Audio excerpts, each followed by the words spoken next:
What? I'm gonna get my TV right now.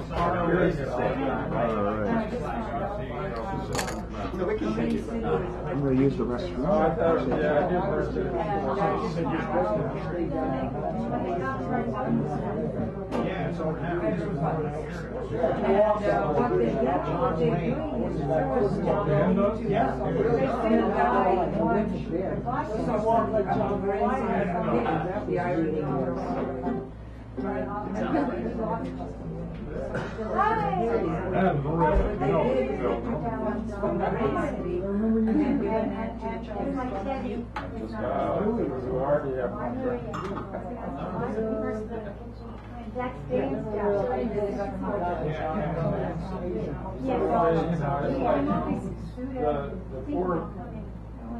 Poor people need money. It's kind of odd to be one. You know, and the people that have plenty of money, they don't need it. I know politically it's more. Well, I'm glad you're in the middle of working. It's good to see it.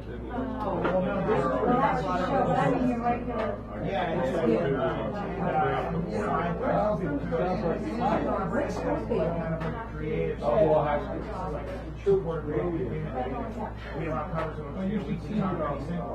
who's young.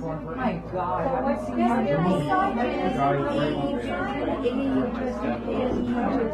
I always ask Dan, where's Wendy? Where's Wendy? All of the same, I asked him, I was like, went across the Yeah, you haven't been here.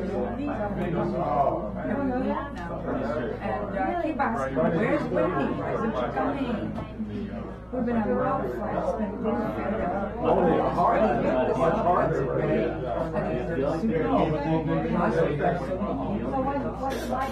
Oh, man, you're super. Right? Okay, Ben. 32 hours. Somebody? As a football. Don't do that to me. I don't know it.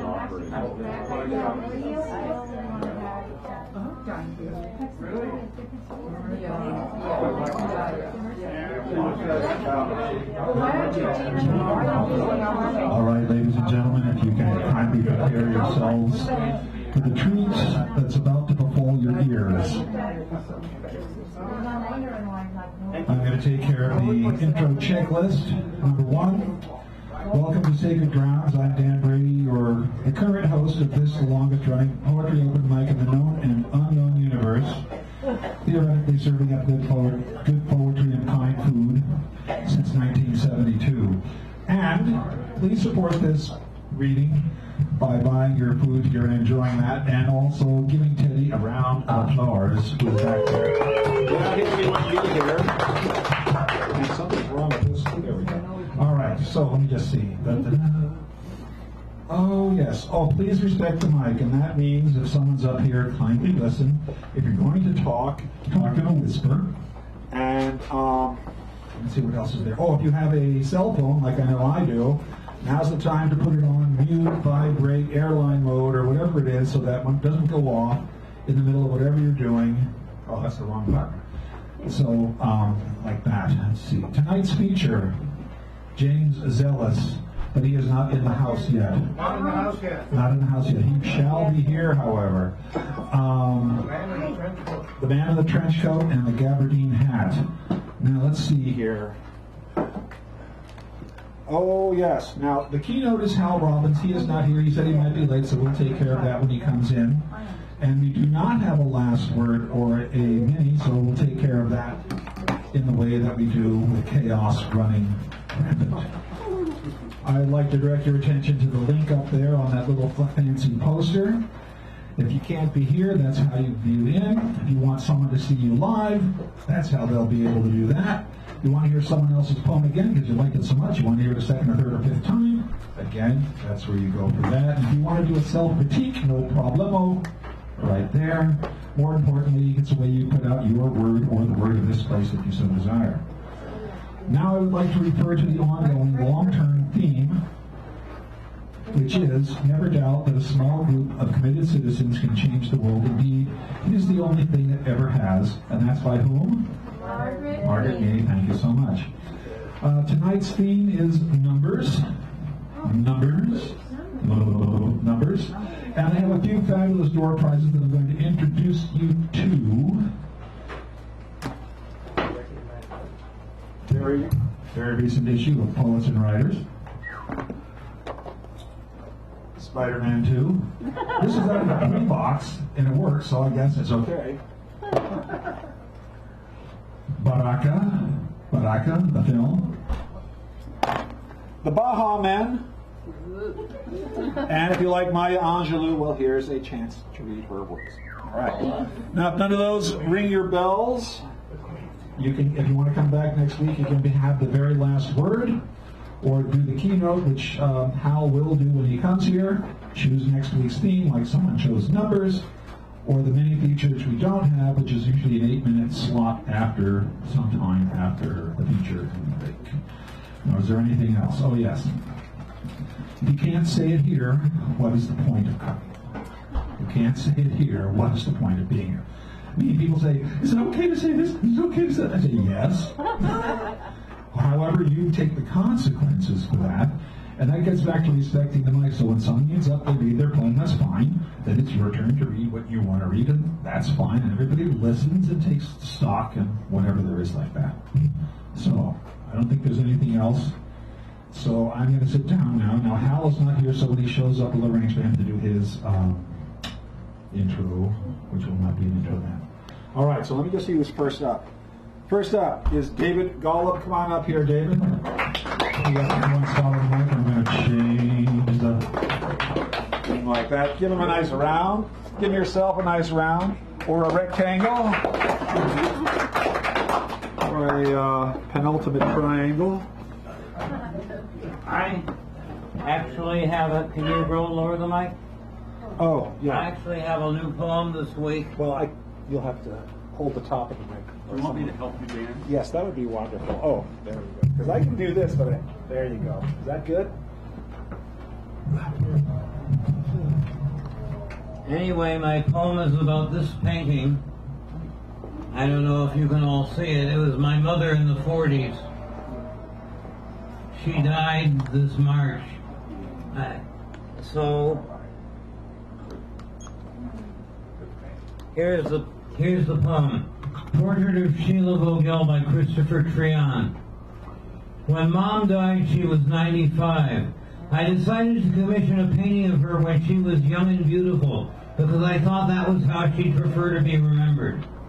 Her granddaughters found me a publicity still from the 40s, from her career as a lyric soprano.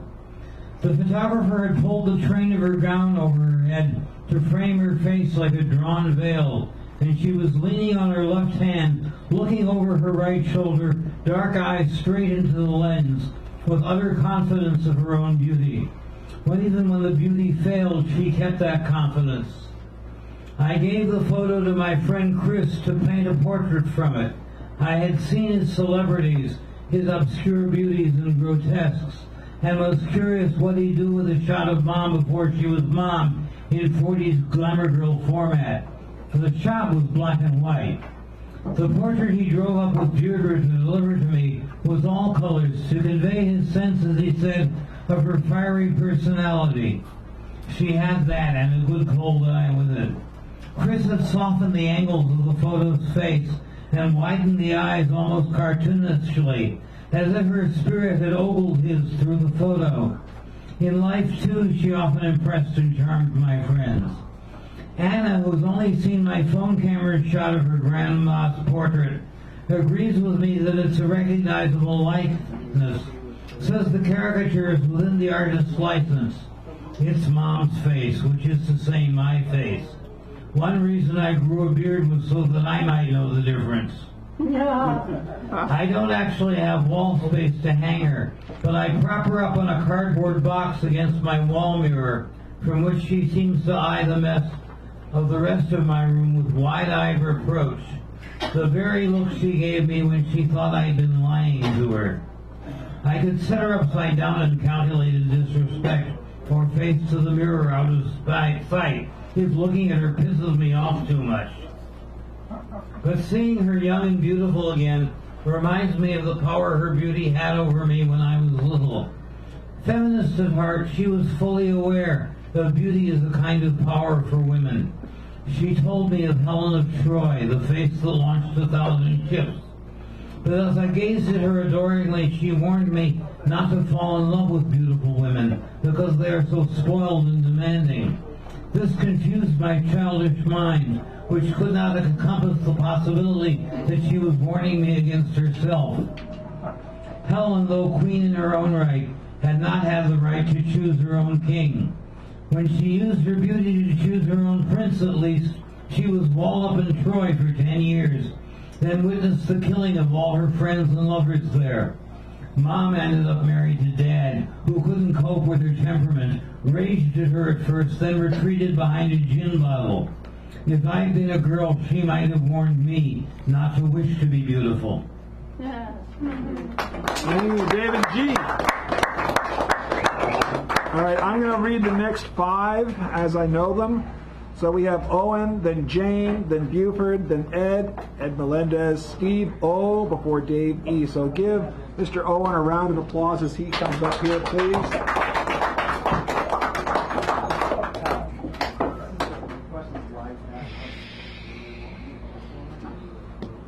Okay, you might want to raise it up a bit there, buddy.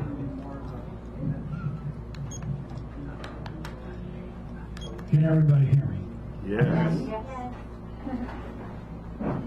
Okay.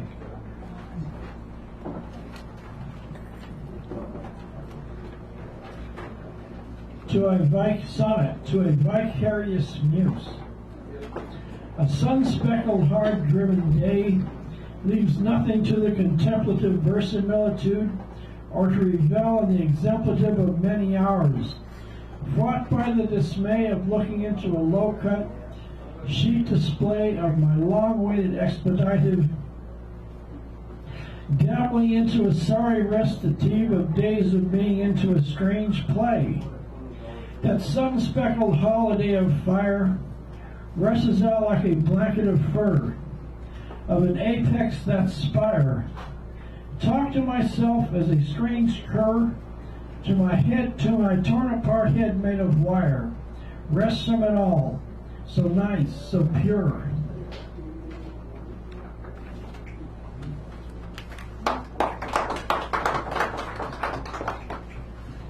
Phoebus.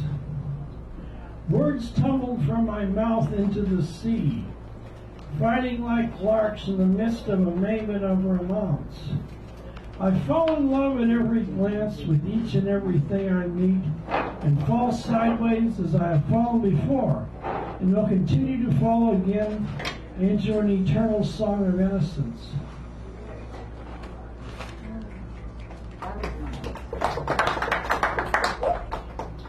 On the beach, I walk by 3 pretty virgins.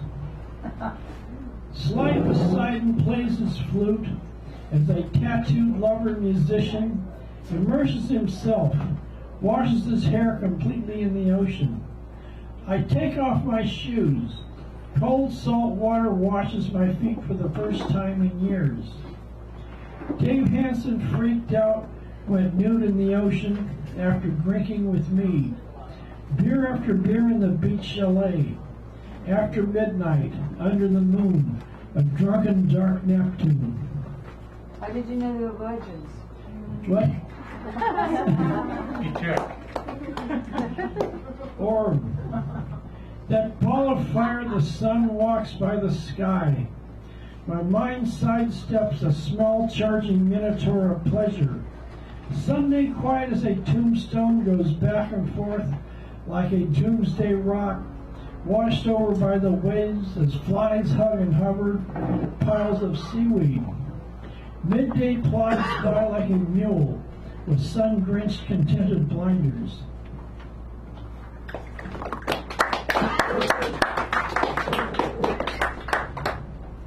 Venus and Scorpio. I dream of the perfect romance, love frail as a metaphor, in the queer quiet of the library sea, in the timid streets of the quiet blush of Symphony Cinema's flowers, wandering like a lovesick drunk dawn under the moon, sitting quietly through the cunning roisterings of the burghers of rhyme, pretending to be alive, walking towards the ninepins calling the cattails, each poem like a literary voyage, setting out to the brawls at a local tavern. In the sun she dreams of gentlemen, duly in her honor, duly in her honor.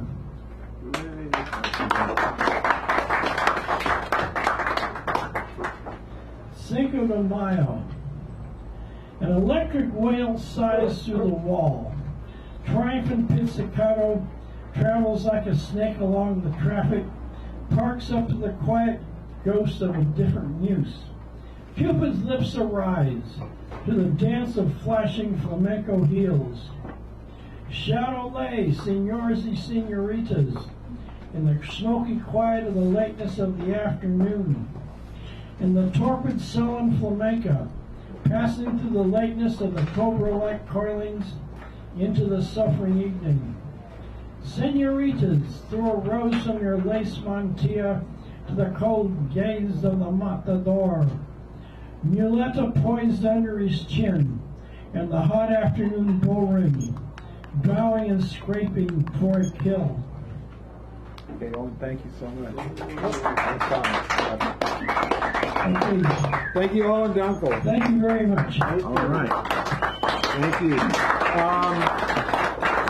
Our keynote has arrived, and I'm putting him in onto the open. Mr. Hal Robbins, kindly come, please, forward and advance yourselves, and your kindness will hold sway. Hey, I'm sorry about that. It's all right. I take 3 buses to get here, and the first one simply didn't come. Was it breathing hard? 3/4 of a no. Well, yes. Well, the first is a streetcar, but it did not come. All right.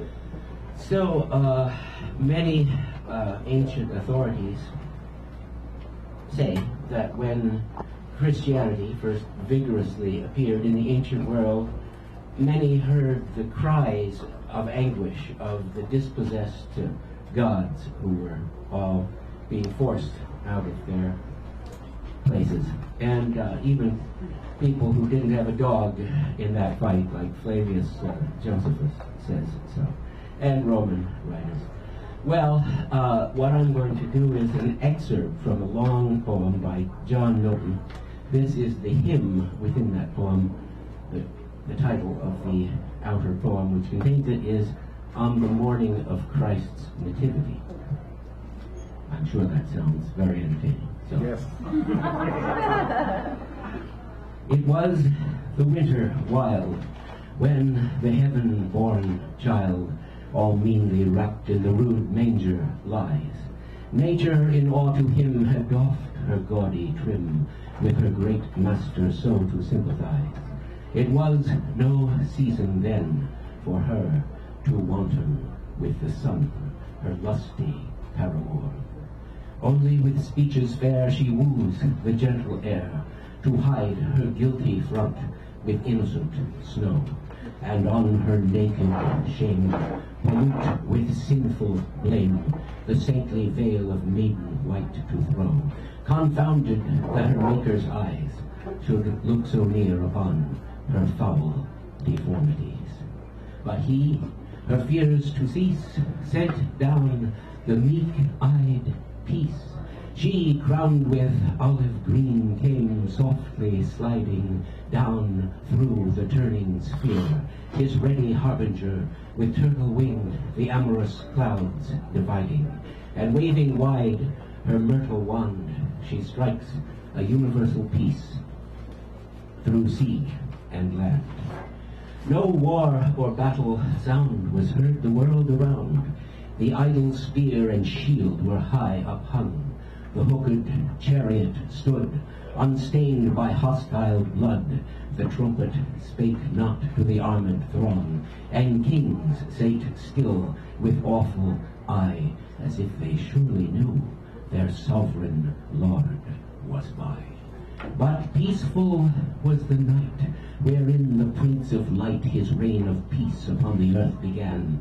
The winds with wonder whisked, smoothly the waters kissed, whispering new joys to the mild ocean, which now hath quite forgot to rave, while birds of calm sit brooding on the charmed wave. The stars in fixed amaze looked down in steadfast gaze, bending one way their precious influence, and will not take their flight for all the morning light of Jupiter that often warned them thence.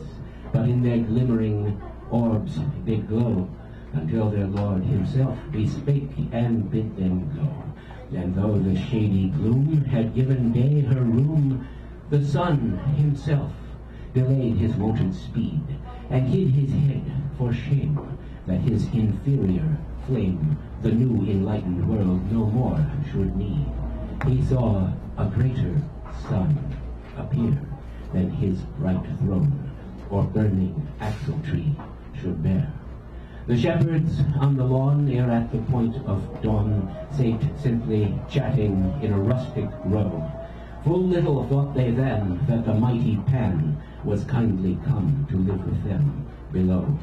Perhaps their loves, or else their sheep, was all that did their silly thoughts so busy keep.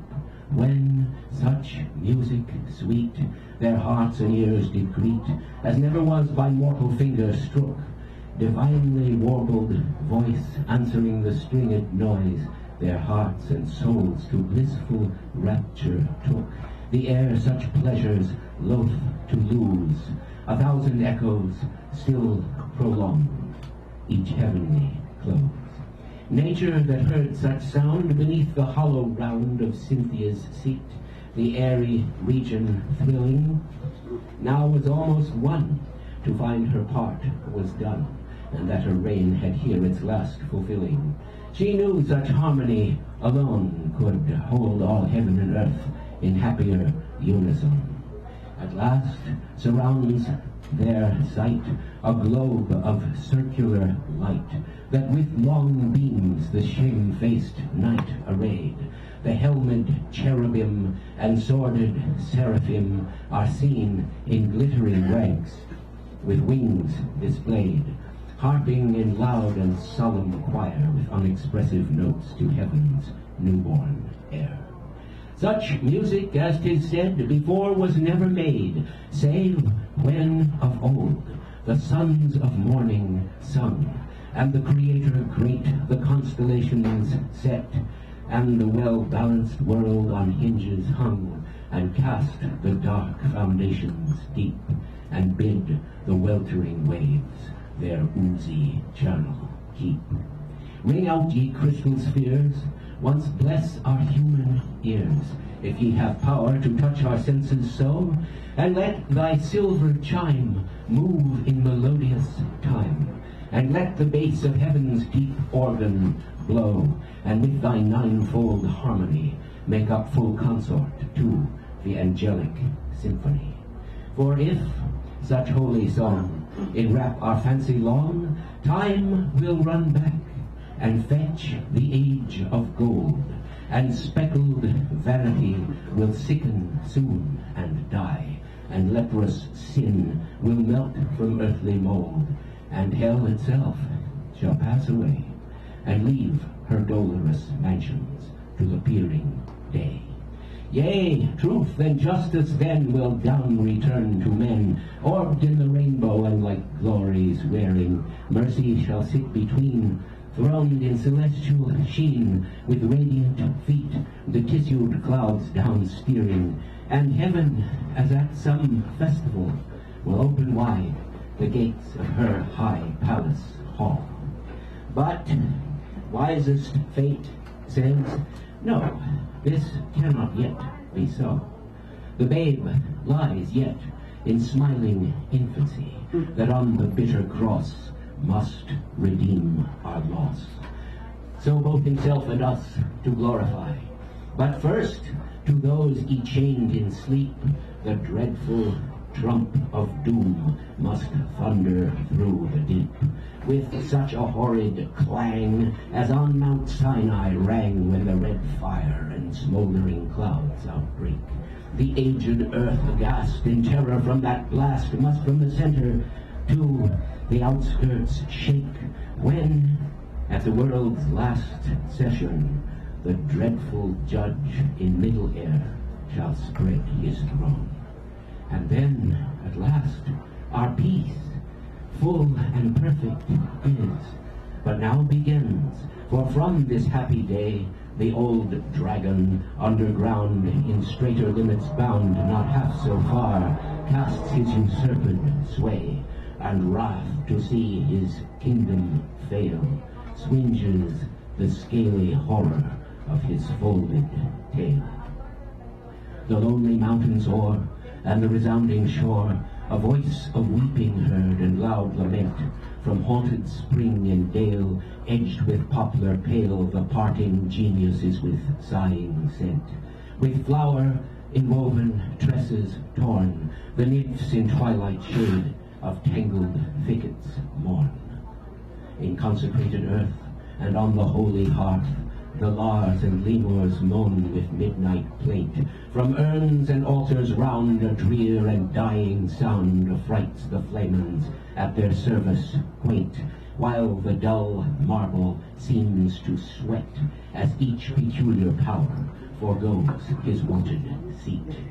Peor and Baalim forsake their temples dim, and that twice battered god of Palestine, and mooned Ashtaroth, heaven's queen and mother both, now sits not girt with tapers' holy shine. The Libyc Hammon shrinks his horn, in vain the Tyrian maids their wounded Tammuz mourn, and sullen Moloch fled, hath left in shadows dread his burning idol, all of blackest hue. In vain with cymbals ring they call the grisly king in dismal dance about the furnace blue. The brutish gods of Nile, as fast, Isis and Oros and the dog Anubis haste. Nor is Osiris seen in Memphian grove or green, trampling the unshowered grass with lowings loud, nor can he be at rest within his sacred chest. Naught but profoundest hell can be his shroud. In vain with timbreled anthems dark, the sable-shrouded sorcerers bear his worshipped ark. He feels from Judah's land the dreaded infant's hand. The rays of Bethlehem blind his dusky eyne, nor other gods beside also dare abide, not Typhon, huge, ending in snaky twine. Our babe, to show his godhead true, can in his swaddling bands control the damned crew. So, when the sun, in bed, burdened with cloudy red, pillows his chin upon the orient wave, the flocking shadows pale troop to the infernal jail. Each fettered ghost slips to his several grave, and the yellow-skirted fays fly after the night speeds, leaving their moon-loved maze. But see, the Virgin blessed hath laid her babe to rest. Time is our tedious song should here have ending. Heaven's newest teamed star hath fixed her polished car, her sleeping lord with handmaid lamp attending, while all about the courtly stable bright harnessed angels sit in order serviceable. Thank you. All right, ladies and gentlemen. Now, one thing I forgot to mention, when you read something by somebody else, I hand you the attribution sheet with a pen. You'll take care of that. Thank you, Hal. All right. He'll come back for the open. And now we have Jane, then Buford, then Ed, then Stephen O. So give Jane a nice round of applause. We haven't seen her in a while. And and there you go. This is a more modern day piece. and it's called I Rafted the Amazon, and it's I bought one of the small apartment dryers on Amazon. This is an excerpt from a series of 14 emails sent over a period of 3 weeks from that company, Amazon, and me. Dear customer, we're sincerely sorry to hear that the dryer is not working. The belt in the dryer may be dropped off due to bumping, shipping, or improper handling during the transit. We've attached you the picture from maintenance department showing you how to put the belt back. Or if the dryer is still not working even with the proper belt placed, would you please kindly send a short video showing the problem? I did. Please don't worry, if the dryer is really damaged during improper shipment, we will be responsible for the further process. And this is from their service department. We received your video. We're sincerely sorry that the dryer may get damaged during the transit. The internal parts get vented so that it keeps scratching the drum. Please do not worry. We will immediately ship another brand new model SYD to you. Please trust us that our whole customer service group will try to think at customer side and offer the best after-sales service. If the machine is defective and damaged, we will be responsible for shipping the replacement and covering all shipping costs. And many emails transpired, but this is the last email from me to Christopher at Amazon. After a series of emails over the past few weeks, the company sent another dryer. This time, the belt on the machine had come loose. They sent me a photo of how to repair this. All I had to do was remove the back of the machine and put the belt back on the motor. When I told them I was not up to repairing the machine, there was no recourse, even when I said I could ship it back to them in the original packaging. I did repair it, but I don't want to use it as it seems like a piece of junk. I've had it on Craigslist, but have scheduled a Salvation Army pickup next week, as I don't think it will sell. When I asked whether they were going to pick up the first dryer, they said it could be abandoned. And the final email from Amazon: your feedback is helping us build a small customer-centric company. Thank you. Amazon.com.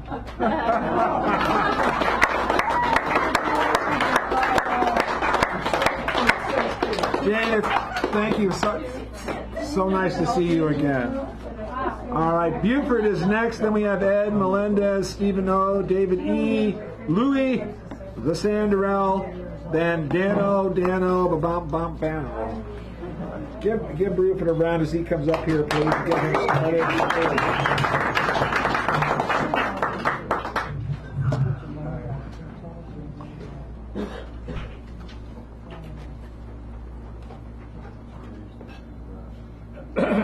This is called 122.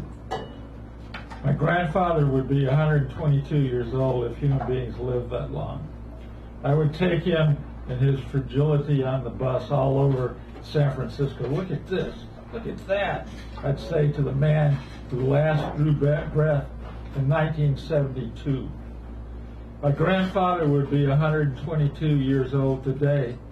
Was not the dowdy grandpa in a rocking chair rocking. Went to baseball games in his mid-60s. Stayed up until 2 a.m. watching a game finish. Had to finagle to keep me out late as a little boy with him. Today I live half that age. He was 55 when I came along. And this sounds immodest, I apologize. My oversized brain and curiosity, wanting information from his large reserve. He did the bill accounting with my mother, Daddy unable to cope with figures, gambling with the family misfortunes. Long gray flat top, 5 foot 6 inches, 140 pound peak size. I helped him drive me to baseball games in which I pitched a baseball that was sometimes hit a long way by opponents or dropped by teammates. He helped me figure out the next strategy. Buford, one time he yelled when I spilled Coca-Cola on the Woolworth fountain counter. Some pretty young woman come by from college to fluster me. 78 years old, he left the earth hypertension his downfall, helping all his 6 grandkids, especially me, grow.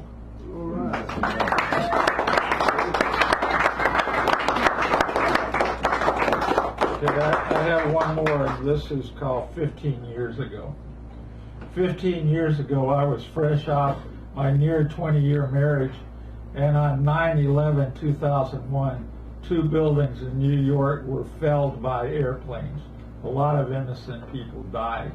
George W. Bush, the president then, was befuddled by it, it seems, as was documented by Michael Moore, the filmmaker and director in Fahrenheit 9/11.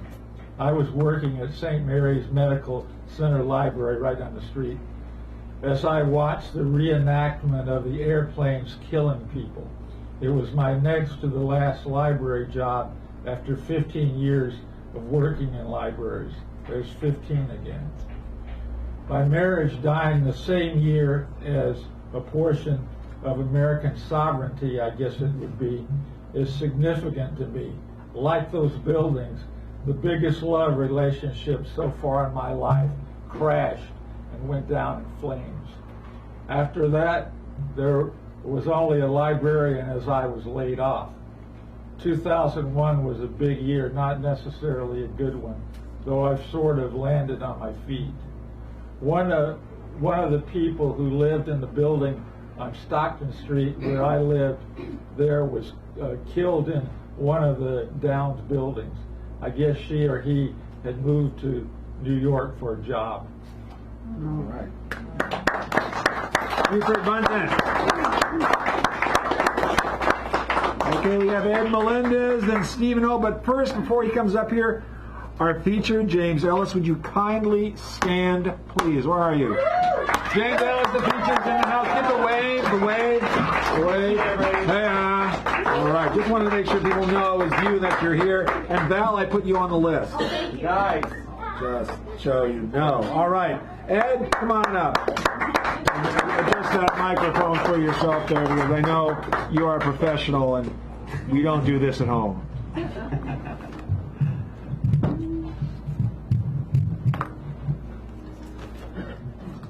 All right.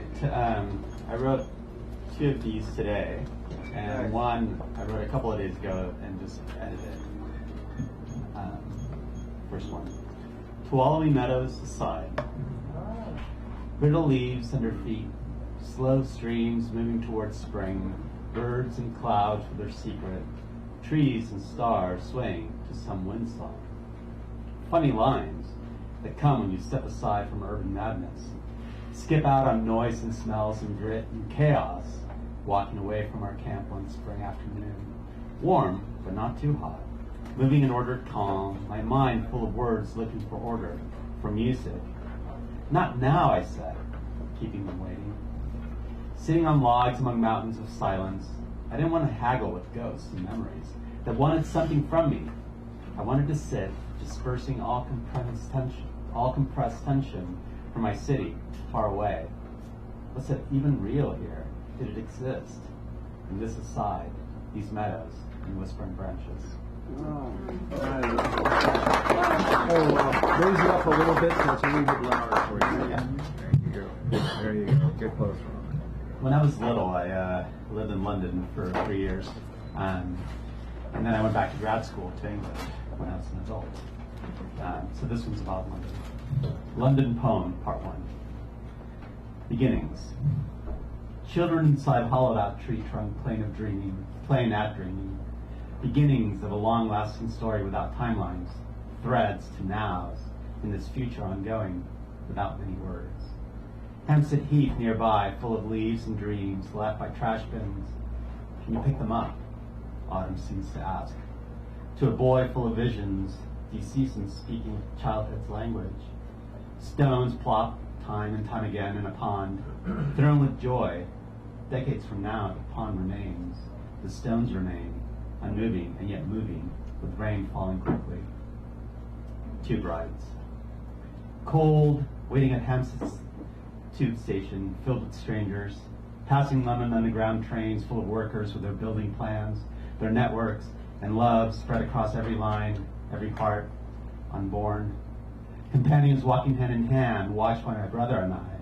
Our train, late, almost here. School, 2 stations away. Tube rides were dream rides, writing short legends beyond that present. The flat. Hardwood floors, posters of El Salvador in the kitchen, in the sitting room. 3 windows looking out to the heat. 2 windows to imagine dreamscapes. Filling a boy full of stories of London fog, ghosts, and dark things. Warm flat, heated in winter. Parties with their tiny voices. Welcoming joyous Noel and lights, red, blue, and green. Wreaths to pen the way to kisses for adults. Punch for children. Sitting in my room looking out to the dark heath, counting snowflakes by the thousands. Frozen pond summer out there with its own tales. Boy writes, boy closes his eyes. Boy dreams, the new year coming, going.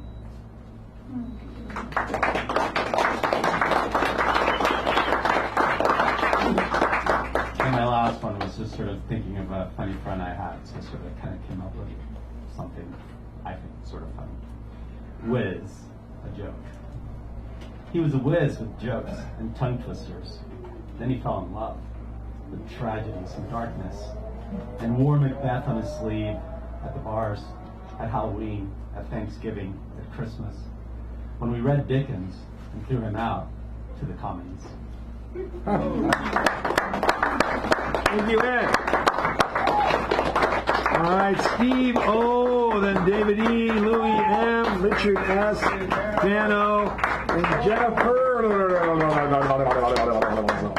Coming right after before our feature, Mr. James Ellis, the Magical, as I like to call him. James Ellis, the Magical. When I was 12, I loved baseball biographies, Roy Campanella or the great Mickey Mantle, but the supreme one was Babe Ruth. It began unforgettably with the line, "I was a bad kid." Maybe he was a bad adult too. I heard he collapsed on his gimpy legs in right, and the press told everyone it was hot dogs and beer, when the truth was it was syphilis attacked the smiling man with the incredible hand-eye coordination. I loved the photo of him playing horsey with his daughter on his back. He loved the kids. He'd say he'd hit home runs for them while they languished in hospitals. He was the Roaring Twenties. His father had been a lightning rod salesman. At St. Mary's Industrial School for Boys, the Babe was labeled incorrigible. His nickname was Nigger Lips. I saw a strange shot of him in right field extreme, looking distraught while the black fans razzed him, mocked him as if to say, "Of course you have black blood." Yet as much as people tried to make him uncomfortable, he owed a lot to his school. He was a lifelong Catholic.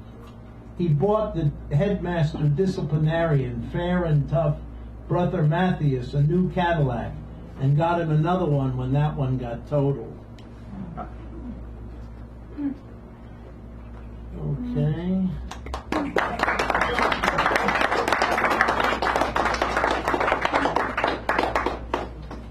I wish I had the gilded tongue of Ray Valdez, so eloquent with opalescence and shimmerings to describe the coming apocalypse, the destruction of our blue-green planet. I simply cannot say. I cannot say much. In high school, I remember I wrote, "The world is a huge ball of flecks, squares, mosaics, of mirrors spinning above the warp speed dance floor, the swollen ball getting heavier and bigger and faster and heavier, while lots of guys shout out with the outrageous joy of Slim Pickens, whooping it up in Dr. Strangelove, swinging his cowboy hat while he rides the first of the last bombs into angry Mother Russia. When will they ever learn? The only hope is Mount Hope Cemetery. All the water turns to viper venom. The air clogs your lungs with asbestos. So, obviously, the time has come to eat a peach and walk at the edge of the surf in wet pantaloons while listening to the baseball game.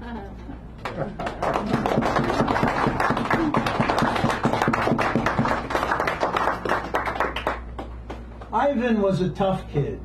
He had it hard from the get-go, from the beginning. His parents were divorcing. He could feel the vibes. He bit and screamed and punched from age 2 onwards. Now, 30 years later, I hear he wants to do stand-up. He turns lead to gold, agony to ecstasy. Once he deliberately stepped on my ingrown toenail, and I slapped him on the back. His father, Glenn, said if I must hit him on the backside. Fast forward to Ivan's bar mitzvah. He got up and said how much Judaism meant to him. He sounded like such a good Jewish boy, I was amazed. I went up to him afterwards. I said I never knew how much being a Jew meant to you. He said, oh shit, that's just what they want to hear. I gave him a Webster's Third International Unabridged Dictionary of the English Language. Then I actually got a thank you note from him. I decided his ramrod straight stepmother had put him up to the act. He wrote, if I ever have an enemy, I'll just take that book up to the 20th floor and I'll drop it on him. I wish I got to see more of Funny Ivan. All right, thank you, Tino. All right, David Ehrenreich is next. And as you can tell, we have a really full house. We have a completely full list, so kindly be aware of your time. And you know, people usually read short, and I really thank them for that, because the only thing that I have problems with is when the time goes long and someone gets... I can relate to that last there we go. piece. My mother made me sit down and write, I don't know, 20, 30, 50 thank yous after my bar mitzvah. And I noted every single gift. I got every gift right. And the community was impressed. And I not only thanked them, but I thanked them for what they gave me. So, all right. Of course, I'm a schmuck now, but okay, 2 days ago. Gristle, giggle. Back to the daily, more than a year to prepare and get ready for my next schmear. Some things are hidden, others overt, because I've got counsel from the son of Bert. Critical ledger, balance of boom, inside of my head is a soundproof room. Trusted connections savor each ding. Wait for surprise that a new day will bring. Tilted and spinning world in a whirl, patterns predicting as banners unfurl. Sign for design, spherical, flat. Dimension, pretension, you talk through your hat.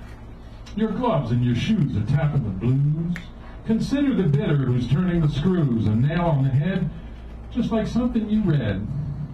Fingers are bringers of flavors that wed, a wave and a burn from muscles that stretch.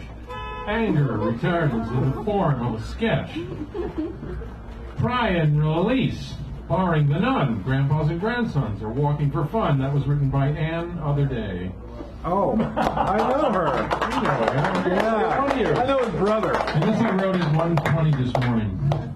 You think it's easy making this shit up? Every once in a while I have to touch down into reality, and that's been made into completely phony TV shows designed to sell penis erections, endless pharmaceuticals which may kill you with collateral damage side effects, lottery tickets which spend 3 times as much money promoting the next lottery ticket ad as it does on education. Thanks, Ani, thank you. Thank God they haven't focused on selling us ways to transform yeast infections into homemade bread products using only your tongue. And that was written by Bernie Rash.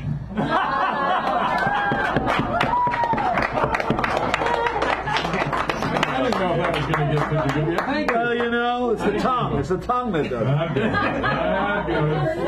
it. Tasty. Maybe some of us have been there and done that. Okay. Well, wait a minute. Never mind. My time.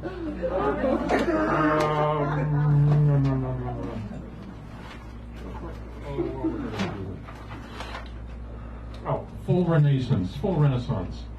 As a fool, I still puff up my self-esteem in the morning like a bicycle tire, only to find the next day it has lost some air and needs pumping again. I seem to have mistaken ballast for balance.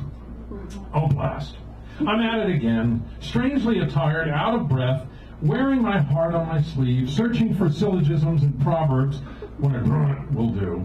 It's a good thing I have progeny, and my progeny has progeny, to remind me that foolishness can be passed on through jeans, pressed shirts, sweaty sweaters, blue blouses, and slops.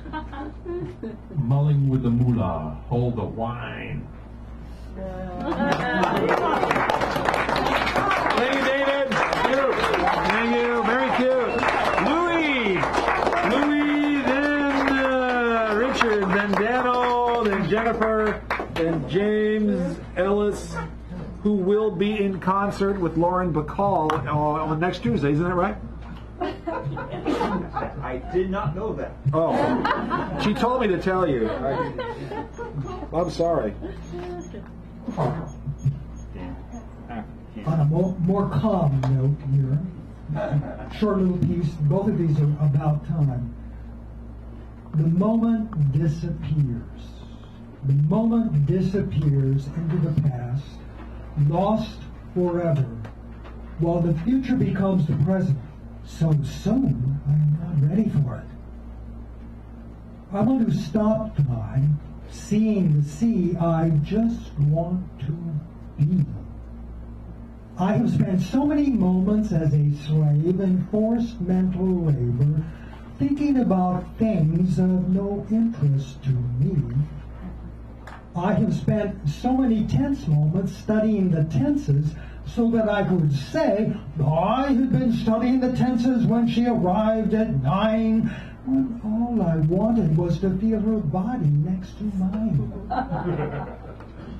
I want my mind to roam free, like my hands over her body, one moment leading to another, until time and tense are forgotten in the live conjugation of the verb to be.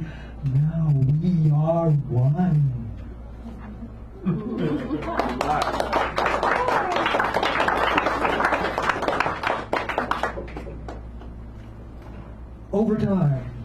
Over time, many things change, including the idea of time itself. And the earth, which once was said to abide forever, does not. Read A Brief History of Time by Stephen Hawking. There is no comfort to be found in science or the behavior of the universe. About all we know here, what philosophers now call the actual world, is that time has a direction. Look at it this way, we do not get to ride backwards on the horse to the stable. Humpty Dumpty does not fall up and back together on the wall. And damn, we still don't know what happens when we die, despite some lively accounts by some who claim to have come close to death. But note this. Generally, the reviews on death are negative. Says poet E.E. Cummings, dying is fine, but death, oh baby, I wouldn't like death if death were good. Stated author William Saroyan 5 days before he died, everybody has to die, but I always believed an exception would be made in my case. In my own view, death only inspires those looking desperately for a way out. But death does have its lighter side in such sayings as per Benjamin Franklin, in this world nothing can be said to be certain except death and taxes. But on the day of reckoning, such levity probably falls flat. And don't count on the views on death to get more positive over time. If we're to believe the second law of thermodynamics, a centerpiece, if I can turn the page here, a centerpiece of modern physics, entropy only increases over time, meaning that things only get worse. Cheers. Louis Martin, thank you. Mr. Sanderell, rise and shine, young gentlemen. And Hal, if I have that pen back, can I use it for the attribution sheets? Thank you. Maybe you can get it to right. Oh, It looked like it worked okay. That was my personal pleasure. Oh, well, let me use this, put this pin on here, and then I'll scribble with this one. Oh my God, it doesn't work at all. Give him a round of applause, ladies, because he's one of my best friends. She got it. I just want to take a second to have people remember the people at Standing Rock and what's happening there. The Native people are not only doing it for themselves, but they always tell everybody they also do it for their enemies. So please remember the struggle that they're doing is a struggle for us. And so if you don't know what's going on in Standing Rock, we got these devices. Check it out. All right. I see their notebooks. As I wait, I see the writer's notebooks closed, waiting for words from writer's lips. I stare at these notes between covers, imagine content. As I wait, what feelings and words will raise in me? Will I want to get up, dance, whoop, holler, run from, find pleasure, revulsion, joy, ecstasy in words? As I wait, will I be told truths, lies to tell truth, or just out and out lies, fantasy versus reality? As I wait, even waiting passes. I learn the pulse of the writer's mood at this place and time. As I wait, it is my time for the writers, poets, musicians to take my pulse. Is he still alive?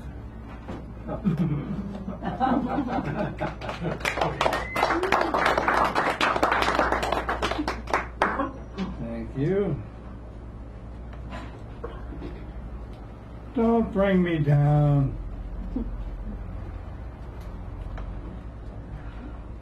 Hello, everyone. I'm part of the show this afternoon. I am your free tarot card reader, Wiccan as well. She wears an off-white Wiccan hat and a flowing gown, generally pleased with herself. Energy's good, flows unimpeded, things are opening up. She dances in her trances, waits for her first read.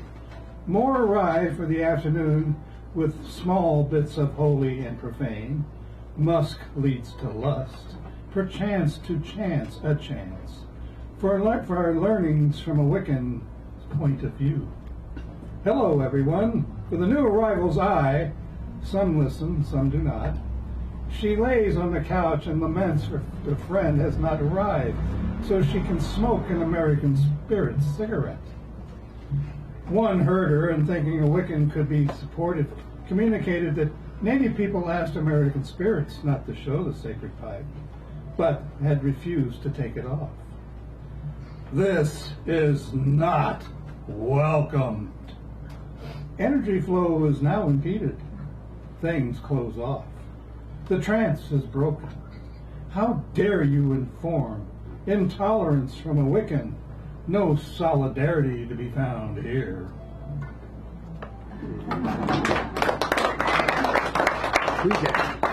Wiccan, I support Wiccans, but hey, open up, my sisters and brothers. It rides you. Drums that attack as thunder, it rides lightning. African drums add their voice to the attack of what seems to be a violent act of love, relieving stress between sky and earth. Drum and drummer becomes one, then asks or answers other musicians. As dancers dance, sing for the mother. Shakers shake, drums talk, the story is told. Shakers talking drum add to the polyrhythms, moving over, under, through, around, together. The drummers drum from drums so large, ladders are required, beats to the lowest of booms, ringing deep reverberations.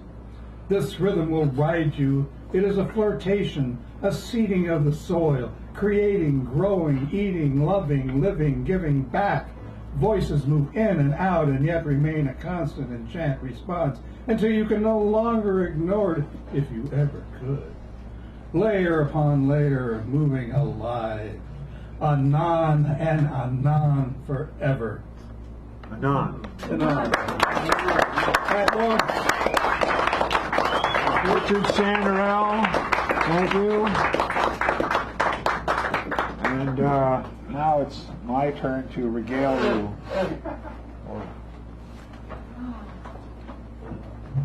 Make a sorry Sally to your minds.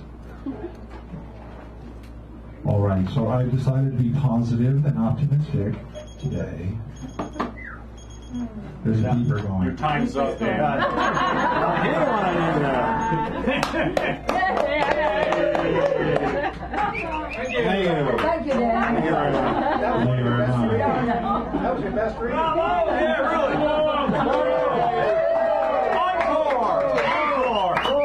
All right. So, all right. So I said optimism, so I'm going to do that. I had a really nasty piece, but I'm not going to read that. Oh. I'm only kidding. Here we go. Title is Peace. Create this once, and you've created it 1,000 times, 1,000,000 times, 1,000 million never-ending times. Peace is what it is between any two thoughts, any two breaths, any two heartbeats. A stillness. Peace is what it is between the dreams, the wants, and wishes. A stillness. Peace is what it is when nothing at all is happening, when the air is calm as the gold of day settles into night's deepening hues. There is a stillness. Peace is what it is in this world when the soul is unruffled with a simple indrawn breath, providing perspective before you simply react, when you look before you leap, as it were, and you keep a stillness. Peace is what it is on a tranquil pond with reflections that mirror life until that first duck skids in or a breeze wrinkles it, creating an impressionistic collage of green and sky sequins with a stillness. Peace is what it is when each step is a forward step on the path that lay easy before you with a gentle wind at your back, and you walk along with a stillness. Peace is what it is when your quietude is like that of a new moon's as you're reeling with the inspiration of a lover's serenade, all in a lazy, hazy summer's night, and each clear, moving note is embraced by a stillness. Peace is what it is in harmony. It's the heart of the matter, and therefore all matter of the universe for all time. A stillness. Peace is what it is when you create it. And being that it is all there is, peace is a stillness. Create this once, and you've created it 1,000 times, 1,000,000 times, 1,000,000 million never-ending times. Peace is a stillness. Yes. And those of you who are sick and tired of this world, I've got this for you. This is for Carlos, who is right there. He used to come here very, very often. Oh, I know He would Carlos. love this poem had he ever heard it, but he didn't. So it's for him. Oh, my friends, there are worlds, and good ones. Beautiful worlds, so wondrous and full of marvels as to make one weep. There are worlds where peace is all there is, and nature is let to run rampant. The verge is rank with skies and seas full of life. Animals who see your soul's light, with hearts innocent of fear or rage. There are worlds gowned in clouds of delight, graced with rivers of love, where ranges upon ranges of emotional peace rest under the glowing countenance of their moons, dancing in the firmament. Worlds such as songs are made of, as epic poems might suit, where painters upon an overlook could gaze at a life's work set before them. Where God is happy, life tame, and where we'd all be glad to be were we there instead of where we are, dazed and confused by our own earthly illusions. I say, forsake fight and flight. Let go of want, our past histories, unending sorrows, poor reasoning, and martial drums. For there are worlds This poor scribbler asserts no artist could hope to convey without the proper preparation a long, restful life of enjoyment, a million-year picnic. Then they could provide the semblance of one such world. So I tell you, this is a magnificent universe, well made and fit for who but us, or those of our kind. It is like the mystical Ganges with its endless beaches where each glowing sand grain is a full repository of galaxies strung like beads set in a glowing firmament of stardust. Damn. So, there are worlds. And then there's us. And our longing, our song, so profoundly deep and unending that even this grand universe and all of its works couldn't possibly contain it. Or so I feel. Thank you. Thank you.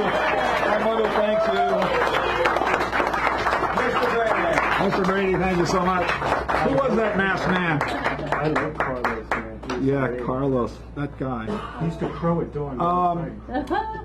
Is there a Jennifer Barone in the house? There's a Jennifer Barone in this house? Yes, sir. Shall she come forward, please, and kick this microphone to the point where we can't find it anymore? Yeah, Jennifer Barone! Jennifer Barone!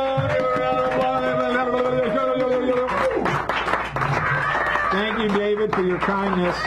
Where do I find the themes for Sacred Ground? What? The Where do I theme? find the themes? Oh, it's numbers. No, where do I know about the themes? Where do you find out? That's when you're, do you get the email? Okay, it's always in there somewhere. All right. It's always in there somewhere. All right. So I wrote a quick one really quickly tonight just to try to get on the theme here. 1 plus 1 is really 1 and 1. In multitudes or singulars, 1 and 1 and 1 existing in a zero. Singulars do like attract like, or do opposites attract. 2 is not one number, but the sum of 1 and 1, where 1 plus continues into infinity. Can we be together and also alone in our togetherness, and also together in our aloneness? Yes.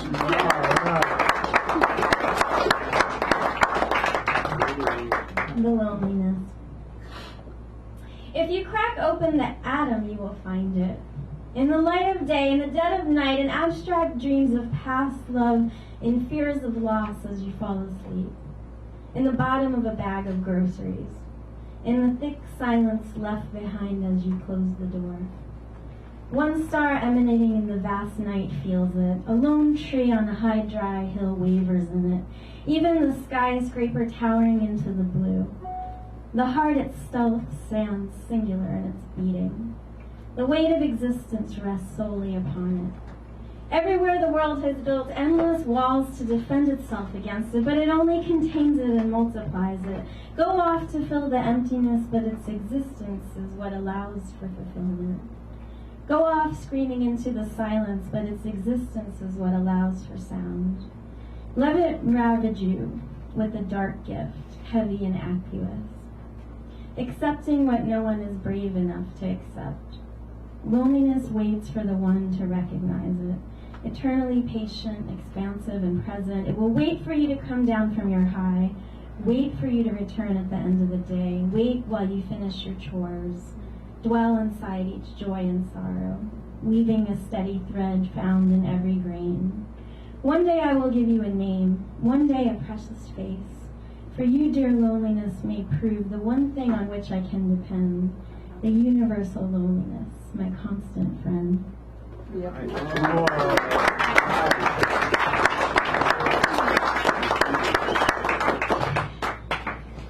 If you are lonely, call me. Call me, I will come to your house. I will tap your shoes together maybe 3 times and I will show up at your door. I promise, I will show up at your door. I will make you put your finger to a random page and make you read that poem to me, that poem that speaks to your particular heartbreak. I'll perform a Japanese tea ceremony for you, folding my fukusa like a red origami crane. I'll read you a story. I'll make you a meal. I'll give you free therapy for your inner child and a playpen for your brain. I'll sit in a dark corner and give confession to your sins. But I'll ask you to write a new poem prayer and read it 5 times to the sky. I'll buy tickets to an avant-garde circus for you. I'll take you to an abstract expressionist exhibit and give you a blank canvas to splatter your exhaustion upon. I'll dance with you like a shadow puppet in the dark. I'll hold the space as if it had weight, as if it had form, an invisible Tai Chi ball in my hands, and I'll heal you with it. And if I can, I promise, I'll create a space for you, a pagan circle for you to burn copal incense and exorcise those ghosts. I'll bring you to the sweat lodge and I'll pour cold water on your head. I'll dive off a pier for you and I'll swim out to the coral reef holding your hands. I'll be your Jacques Cousteau and hijack a submarine and discover a new breed of octopus in the depths of your psyche that looks like a stuffed doll with googly eyes. I'll find a dream dictionary and decode your nightmares. I'll get a paperclip and I'll unfold it and I'll pick the lock on your heart. I'll study a foreign language and just to speak to your ancestors. I'll make you a talisman that you can throw in the sea or bury in the forest. And together we could astroplane in a field at the local park. I'll chant a Buddhist mantra and make you stand on your head. I'll strike a singing bowl to clear the chakras on your chest. I'll build you a spaceship and send you to the moon or a time machine and go back in time with you. And if none of this works, I will stir a pot of hawthorn berries and pour you a chalice of Damiano wine. I'll concoct an aphrodisiac with a recipe from ancient times with words like bergamot and lavender and chamomile and lang-lang and clary sage. I'll hold your hand or give you a hug and I'll soothe your worried heart.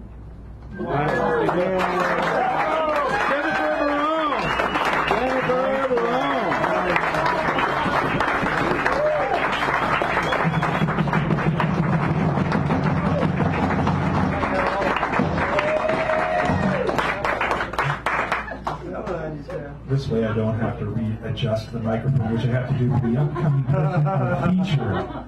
Now, the thing about this guy was the first time I saw him, I thought, now there's a politician. I mean, he had a really nice suit and a tie and a shirt, and was clean shaven, he had this smile and these sparkly eyes and stuff like that. Then I thought he was a poet, and I thought, oh my God, he could really be a politician, but maybe he doesn't really want to. So I used to tell him about that, and he used to look at me with this look like, so I've always liked his style. You will enjoy him. He is like, he just goes all over the place. He has this mind that just does mind things. Give a round of applause for Mr. James Ellis as he comes up here and throws the proverbial mind. I'm going to arrange the microphone and look up that belt. James Ellis! James Ellis! Mind things. Mind things. Let's all do some mind things. You make my heart sing. Oh, no. You'll make everything. They love you. He knows it. That's terrible. Scared. On the U.S. border with Mexico the other day, we'll say, authorities confiscated a trebuchet, a catapult. What? Designed not to hurl missiles of flame, but bales to smoke. Is this ironic? That our country, clinging to the blanket of Homeland Security, trumpeteering spending in the red on fences build high technology, should be brought low by a long bomb, delivered by the long arm of a war engine. Who got medieval on you, I say? Not barbarians at the gate! It's not too late to see. We shoot the messenger we should send for. Pizza delivery man, basically. Coke, pot, smack, speed. Thank you, Mexico, for delivering it to me. It's what we get. We did ask for it. Where's the criminality? Is it in the policymakers, those tax dollar spenders, those riders of drug enforcement border protection laws as indefensible as the borders they pretend to protect? Mission accomplished, they'll say, when the money gets spent. You know, we could tell them there's a kind of security. It looks like diplomacy, and next door or overseas. It's safe to say, it's sane to say, you love your neighbors are good foreign policy. Yeah, you do.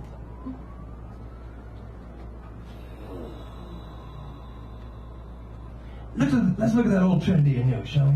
Mind, body, and spirit.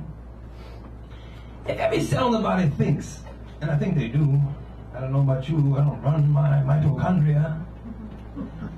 If the body had its own wisdom, instincts that do not go extinct, if the body could hear what mind thinks, would body agree with mind?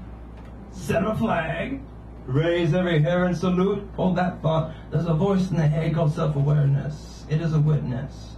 I'll style it the observer later and propose this. The timbre of that voice, its feeling, its quality, is the same for you as it is for me.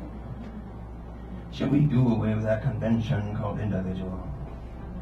Can we see with a new definition I am? Can we see with all our good eyes what is real?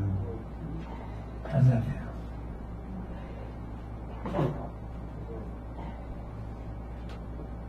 I'd like to bring up the musical stylings, Mr. Stephen Gray, the accomplished Stephen Gray.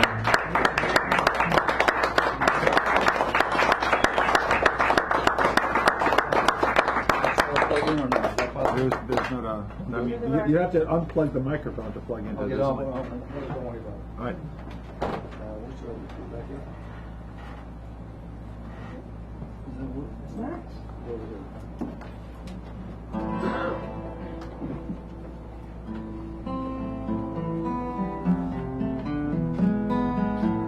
Have been duped throughout history. I've been seduced by a part of the body, by an organ.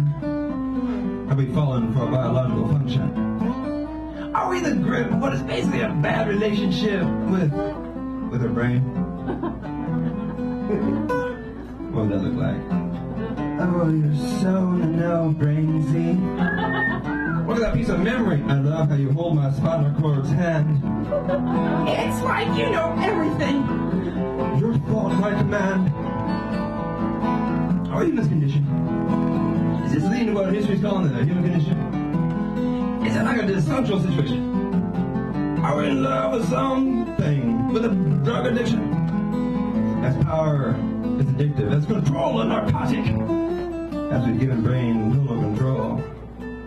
I would just see seeing the despotic, the reaction of a population smitten with a brain drunk on power.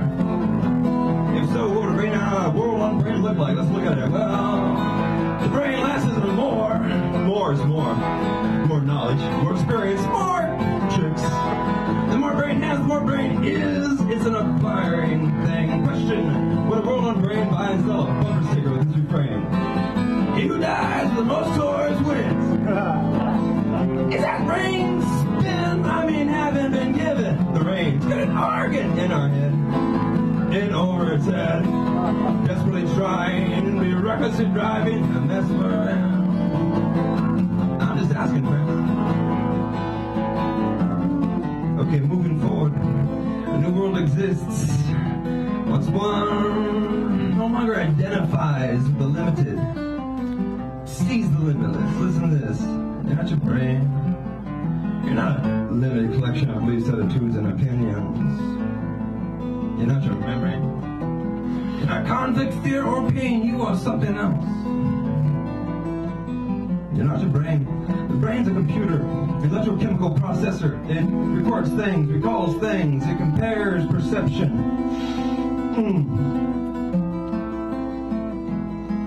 to itself, to memory. The brain tells you what it thinks is happening. Oh, really? What are you looking at now, brain? Hold on. Let me pull out another file. It's like this. And like this. These things. From the past. Come on. Does that sound right or far from exact? It's never been seen before what you're looking at now. You can't trust memory. It's like watching TV and calling it reality. It's like you're going through life driving this car. Look into the rearview mirror to see where you are. Good luck with that. That's where we were. Plato called shadows on the cave wall. Okay, whatever.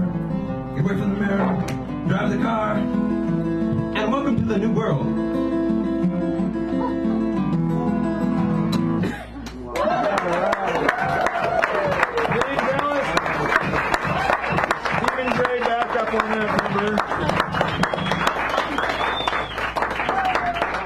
I'll shamelessly self-promote that our accomplished musician coming up now, Mr. Bloodflower, mission composer Bloodflower, will be performing with Global Val this upcoming October 9th.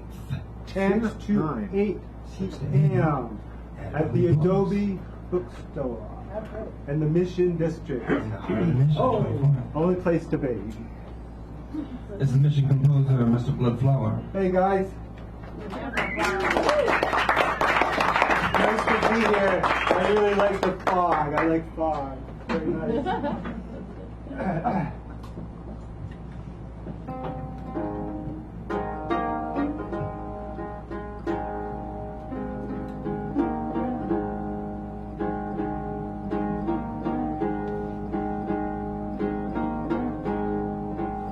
The world's so enamored with the neuroses invented by itself. Shall we define it? Self. An invention of the brain. Constantly doing something, becoming something, doing anything really. Rather than see yourself for what it is, that loose collection of beliefs, attitudes, and opinions, which is nothing. Self. Constantly divided. The judge and the judged. One big thing continually dividing into two in conflict with self. What does it look like? It must be more generous. It must be less selfish. It must be. Tell you. Says the judge, acting superior to the content judge to be inferior. Please. It's observer, it's the observer. The judge is that which it judges, it's all self. So complete change never happens for human. How could it? If the problem pretends to be superior to the problem, which is itself, which is acknowledged, and it says, what's on TV? So that hasn't gone away yet. Self. A fabrication at war with itself. And so within, so without. Witness a world at war. What's the solution? Is it to see it patiently, lovingly, judgment-free? The baby poke you in the eye, you smile and you let it be. You know?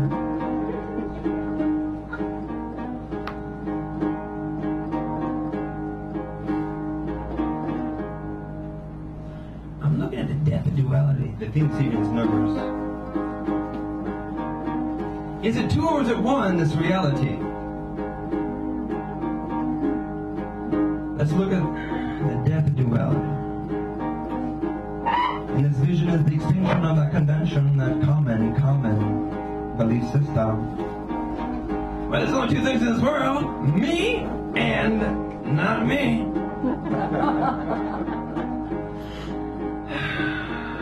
Proposing this to be a fallacy, a non-reality. I'm looking at the death of duality. I'm looking to free everybody. So how do you want to do this? Let's check in with the particle physicist. Excuse me, sir, question, what's your take on this? What is this energy? Your industry, the academic community. Aside of polarity, positive and negative, proton and electron.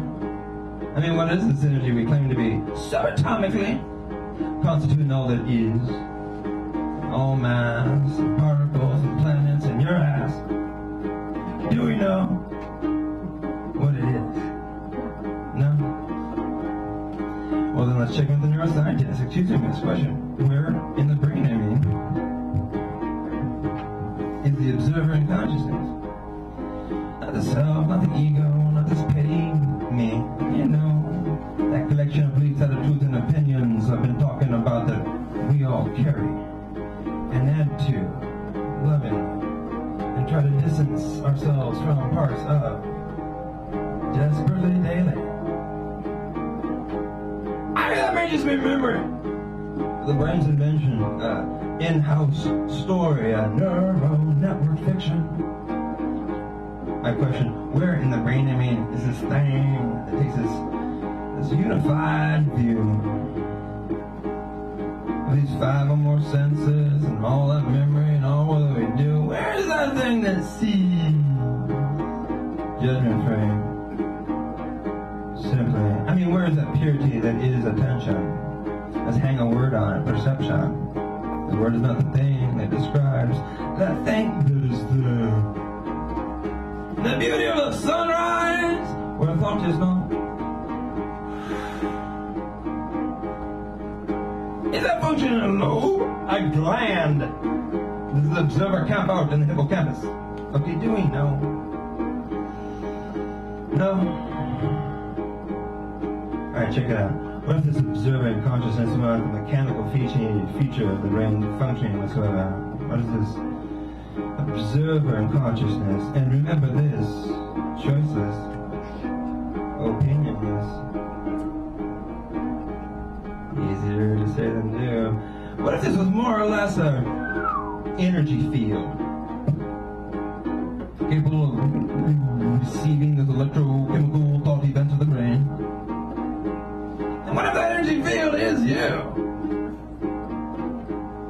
Now what if this field of energy, 21 grams roughly, was born of that same immeasurable body of energy, the particle physicist, the science, the duty, constituting all material reality?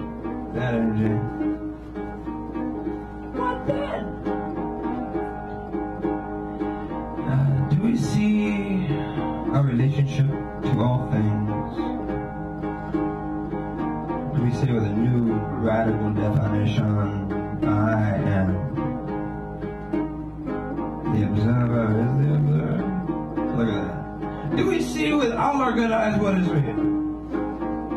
How does that feel?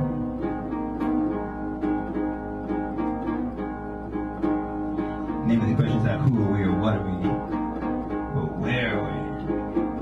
And are we lost in thought? Just looking at it, psychological, what is it? Something present, something observes. So where am I? Lost in the content? In the thoughts that I observe? Keep looking. That which pretends to be the observer in consciousness, pretends to be an observer. Let's look at it, it's wily, it's ruthless. It is thought. And thought's not just observing, it's judging. Changing costumes a moment later, be rationalizing, defending itself from attack, from essentially itself. It's a wild thing, thought. Freaking out in his cage. Body its own arm. And gently cooing itself to sleep, stroking its pleasurable parts. We'll call that memory. See? As you see it with no judgment. That's you! See? And that's love. And you are free. In a way that may be the only freedom available to humanity, and the only freedom you'll ever need. Free to act outside the programming, that patterns, that petty games, thought plays with itself. Pretend real, playing at observing as you watch it, lost in thought. You see it? Yeah? You are found.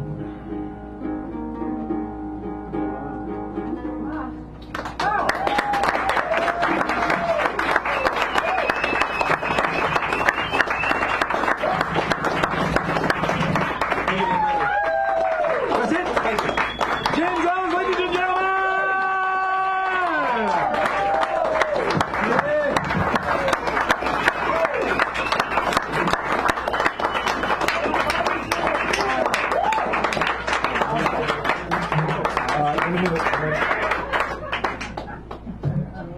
didn't I tell you mind stuff, right? All right, so we're going to take a quick break. It's going to be about 5 or 7 minutes, not the usual 10, because we do have a full list here. So after the break, we have Suze Doyle, new here from Oregon with my best friend of millions of years, Niels, who didn't sign up, and maybe I'll get him up there. Then we have the Clyde Always Show, Yasmin, if she's willing, my beautiful, lovely wife, Wendy, he's not listening. Then Mahita, Stephen Gray coming back, Clara Sue, Al Robbins, Greg Pond, Magdalena, I think I put you on, so I don't know if you want to be there, okay? And then we got Eddie, I saw Garrett, and then maybe another person, so please enjoy yourselves. Next week, we have Karen Milan Magoon, and after that we have Eileen Malone on the 8th, and then on the 5th, Gary Turchin. So we have things coming up after the break and after in the weeks to come. So schmooze. The machine will be turned off so that your idle comments will not go off into the netherworld. Or my netherworld, just rude, actually. The last guy.